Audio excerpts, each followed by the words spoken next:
हाँ।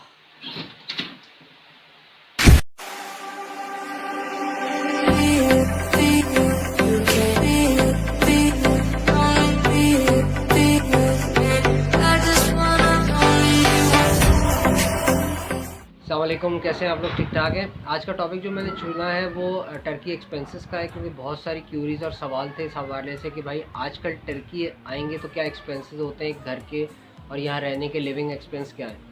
मैं अगर छोटी सी वीडियो इसमें बनाऊँ, मैं आपको इन्फॉर्मेशन दे सकूँ कि इस वक्त करंट सिचुएशन में क्या एक्सपेंसेस हैं टर्की में रहने के। सबसे पहले देखिए, आप जब यहाँ आते हैं तो दो सिनेरियोज़ में आते हैं। या तो आप यहाँ आके अपना रेंट अपार्टमेंट करेंगे और अपने एक्सपेंसेस बेयर करेंगे, या आप प्रॉपर्टी परचेज करके अपने लिविंग एक्सपेंस को देखेंगे। दोनों सिनेरियो में चीज़ें डिफरेंट हैं। सबसे पहली बात तो आप अपार्टमेंट परचेज़ करते हैं ना, तो उसमें तो आपका रेंट बच जाता है, जो मेजर एक्सपेंस है यहाँ का, क्योंकि यहाँ पे रेंट अब बहुत ज़्यादा हाई हो गए एज़ कम्पेयर टू पिछले साल। आपको 2 ढाई 3 हज़ार लीरा में एक अच्छा अपार्टमेंट मिल जाता था 2+1। अब वही अपार्टमेंट इस वक्त 5 साढ़े 5 6 हज़ार पे चला गया। तो इन्फ्लेशन का इम्पैक्ट तो टर्की में भी है। तो 6 हज़ार लीरा, 5.5 हज़ार लीरा, 5 हज़ार, डिपेंड करता है लोकेशन आप कहाँ रह रहे हैं। तो बेसिक तो आपका रेंट है। उसके बाद आपके 3 एक्सपेंसेस हैं यहाँ पे रेंट के अलावा, वो है आपकी यूटिलिटीज़। उसमें आपका बिजली, गैस, पानी और इंटरनेट, ये 4 बेसिक नेसेसिटीज़ हैं जो आपको चाहिए होंगी। इंटरनेट तकरीबन मिल जाता है 140 150 टर्किश लीरा पर मंथ में। गैस का ये है कि गैस डिपेंड करता है, समर में कम होता है बिल, तकरीबन होता है 250 से 300 टर्किश लीरा आपका बिल आता है। वही बिल आपका बढ़ जाता है सर्दियों में जाके, क्योंकि सर्दियों में यहाँ पे सिस्टम ये है कि हर कमरे में, हर घर में कॉम्बी सिस्टम लगा हुआ है जो हीटिंग प्रोवाइड करता है सर्दियों में। तो जब आप हीटिंग यूज़ करते हैं तो जाहिर सी बात है, जितना बड़ा घर होगा, जितनी ज़्यादा यूजेज होगी, उतना ज़्यादा बिल बढ़ेगा। तो वो बिल तकरीबन 600 700 टर्किश लीरा तक भी चला जाता है, डिपेंड करता है कितनी हीटिंग आप यूज़ कर रहे हैं। उसके बाद हम तीसरी बात करें आपके पानी के बिल की। पानी का बिल इतना ज़्यादा नहीं होता, तकरीबन वो 30 टर्किश लीरा से 50 60 टर्किश लीरा तक होता है।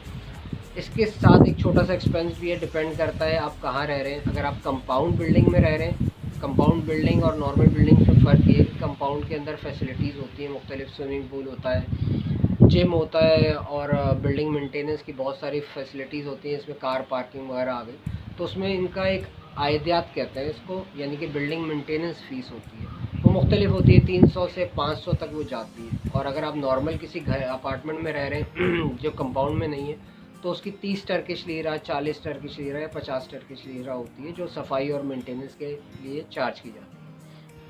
तो आप ये समझ लें कि अगर मैं 2+1 में रह रहा हूँ और मेरा रेंट 5,500 है, तो 1000 टर्किश लीरा आपके एक्सपेंसेस यूटिलिटीज़ की मद में चले जाते हैं। तो ये आप ये समझ लीजिए 6,500 टर्किश लीरा आपका रेंट और आपकी यूटिलिटीज़ में चले जाएंगे। इसी तरह अब आप आते हैं आप सेकंड चीज़ के, आपकी बेसिक नेसेसिटी यूटिलिटीज़ जो हटा दी हमने। अब आपकी जो ग्रॉसरी है और उसमें क्या एक्सपेंस होता है। ग्रॉसरी वगैरह में तकरीबन आप समझ लें कि अगर आपकी फैमिली है, 2 बच्चे, मियाँ बीवी हैं, तो तकरीबन आपका 6,000 टर्किश लीरा इन सब चीज़ों में चला जाएगा, जिसमें आपकी मंथली ग्रॉसरी आएगी, जिसमें आप सब्जियां कह लें, फ्रूट कह लें, ईच एंड एवरीथिंग, वो पूरा हो जाता है। तो 6,000 वो, और 6,000 यानी कि 12,500 टर्किश लीरा में आप नॉर्मली यहाँ रह सकेंगे, यूटिलिटीज़ और ग्रॉसरी। उसके बाद एजुकेशन की अगर हम बात करें, तो आप एजुकेशन यहाँ पे फ्री है। अगर आप गवर्नमेंट स्कूल्स में पढ़ाएंगे बच्चों को, तो एजुकेशन से कोई इतना मतलब मामला नहीं है, तो वो अच्छा है, फिर माहौल अच्छा है, और ऐसे ख़ास एक्सपेंसेस होते नहीं हैं। अब ये एक्सपेंसेस आप अपने पास अपनी जो भी करेंसी है उसमें कैलकुलेट कर लें। तो ये करंट सिचुएशन है। उसके बाद अगर आप मार्केट्स जाते हैं या अपना आउटिंग करते हैं, तो उसकी चीज़ें डिफरेंट हैं। इन्फ्लेशन, जैसे मैंने पहले बताया था आपको, चीज़ों के रेट्स थोड़े एक्सपेंसिव हो गए हैं। ट्रैवलिंग एक्सपेंसेस हो गई एक्सपेंसिव है यहाँ पर। अब वो आप पे डिपेंड करता है कि आप अपना बजट किस तरह लेके चलते हैं, लेकिन मेजर जो मैंने आपको बताना था वो यही है। अगर आप घर, अब आता हूँ, अपार्टमेंट अगर आप परचेज़ कर लेते हैं, तो सबसे बड़ी बात ये होती है कि आपका रेंट नहीं देना, जो सबसे ज़्यादा एक्सपेंसिव पार्ट है यहाँ पर। अगर रेंट नहीं देना तो फिर आपका एक्सपेंस बच जाता है और कम हो जाता है। तो मेरा मशवरा ये, जो आ रहे हैं पहले अपनी कैलकुलेशन कर लें, उस हिसाब से अपनी मंथली बजट को देख लें, और फिर यहाँ के आए। बहुत अच्छा मुल्क है, रहने के लिए बेहतरीन जगह है, इस्लामी मुल्क है सबसे बड़ी बात, और सिक्योरिटी और बहुत सारे मामलात यहाँ बेहतरीन है। और आई होप ये वीडियो आपके काम आएगी। और नेक्स्ट वीडियो में मैं इंशाल्लाह बताऊंगा कि यहाँ पे स्कूलिंग का क्या सिस्टम है, उसकी क्या इन्फॉर्मेशन बेस्ट मैं आपको दे सकता हूँ, ताकि जब आप आएँ तो आपको स्कूलिंग के हवाले से भी मैक्सिमम इन्फॉर्मेशन हो। नेक्स्ट वीडियो में मिलता हूँ। Thank you. अल्लाह हाफ़िज़।